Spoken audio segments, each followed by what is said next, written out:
कहानी की शुरुआत होती है और हमारा एमसी कहता है खतरा, भूख, नाइंसाफी, मौत, युद्ध, ये वो नर्क है जिसे मेरे देश में घर कहा जाता है। पर सच्चाई तो ये है कि हमारे इस स्थिति का कारण हमारी कमजोरी है। मेरी जिंदगी उसी समय खत्म हो गई थी जिस समय मेरा देश हार गया था। जब मेरी आंखों के सामने अंधेरा छाने लगा तभी मैंने एक रोशनी देखी, और जब मुझे होश आया तब मैंने अपने आप को जिंदा पाया, एक बिल्कुल ही नई दुनिया में। 3 साल, अब पूरे 3 साल हो गए थे मुझे इस दुनिया में आए हुए। ऊपर वाले से मुझे एक नया मौका मिला है, एक आखिरी मौका, ताकि मैं अपने गंदे और बेकार जिंदगी को ठीक कर पाऊं। तभी एक बंदा अनाउंसमेंट करता है कि आज अरोरा एकेडमी अवेकनिंग सेरेमनी का दिन है और सबको टेंशन ना लेने के लिए और स्पोर्ट्स फील्ड में जाने के लिए कहता है। तभी हमें इस नई दुनिया के बारे में बताया जाता है। इस दुनिया में डंजन्स होते हैं और मॉन्स्टर्स हर जगह पाए जाते हैं। इन मॉन्स्टर्स से लड़ने के लिए इंसानों ने अपने अवोकेंड क्लासेस को रैंक सी, बी, ए और एस में बांट लिया। तभी एक लड़की जिसका नाम ल्यूना विरमैन था, S rank purification saint class को अवेकन किया। तभी सब स्टूडेंट कहते हैं कि ऐसा तो होना ही था क्योंकि वो विरमॉन्ट परिवार की इकलौती वारिस है और विरमॉन्ट तो पूरे अरोरा सिटी में राज करते हैं। कुछ बच्चे आपस में कहते हैं कि उन्होंने ये भी सुना है कि लूना ने टैलेंट असेसमेंट में 95 स्कोर किया है।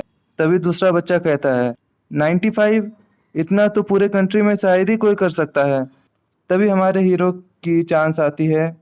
रास्ते में लूना उससे कहती है कि मुझे शर्मिंदा मत करना। स्टेज में जाते ही पूरे एकेडमी के बच्चे हमारे एमसी को चीयर अप करने लगते हैं। तभी इंस्ट्रक्टर एमसी को अवेकनिंग और में अपने हाथ को रखने के लिए कहता है। इंस्ट्रक्टर अपने मन में कहते हैं कि जितना कि मुझे पता है इस पूरी दुनिया में सिर्फ एक ही है जिसके पास पूरे 200 टैलेंट पॉइंट्स है, और वो है हमारा एमसी। इंस्ट्रक्टर एमसी से बोलते हैं अजूरो ड्रैगन गिल्ड ने हमें 5 स्लॉट्स दिए हैं। उनका गिल्ड ज्वाइन करने के लिए तुम्हें बस एस रैंक की क्लास अवेकन करनी है, फिर तुम उस गिल्ड में ज्वाइन हो सकते हो। फिर हमें अजूरो ड्रैगन गिल्ड के बारे में बताया जाता है कि अजूरो ड्रैगन गिल्ड नेशन ए की 5 सबसे बड़ी गिल्ड्स में नंबर 1 में है।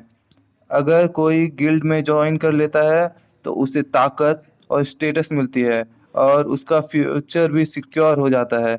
इसलिए सभी अवेकनर्स गिल्ड में ज्वाइन होना चाहते हैं। पर सबसे ज़रूरी बात यह है कि अजूरो ड्रैगन गिल्ड ही इकलौती गिल्ड है जो देश के द्वारा बनाई गई है।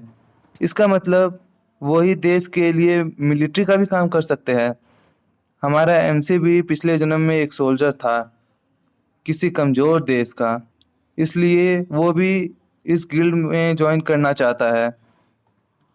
जैसे ही हमारा एमसी अवेकनिंग और में अपना हाथ रखता है, एक बहुत ही ज़्यादा इंटेंस लाइट ऑफ से निकलती है और उसे एक क्लास मिलती है जिसका नाम होता है नेक्रोमेंसर। सभी लोग ये देखकर चौंक जाते हैं क्योंकि नेक्रोमेंसर एक एस रैंक की क्लास नहीं बल्कि सबसे कमजोर एक सी रैंक की क्लास है। तभी हमारा एमसी चौंक के बोलता है कि ऐसा कैसे हो सकता है, आखिर मैंने कहाँ गलती कर दी जो मुझे एक सी रैंक की क्लास नेक्रोमेंसर मिली। नेक्स्ट पार्ट देखने के लिए 10 व्यूज।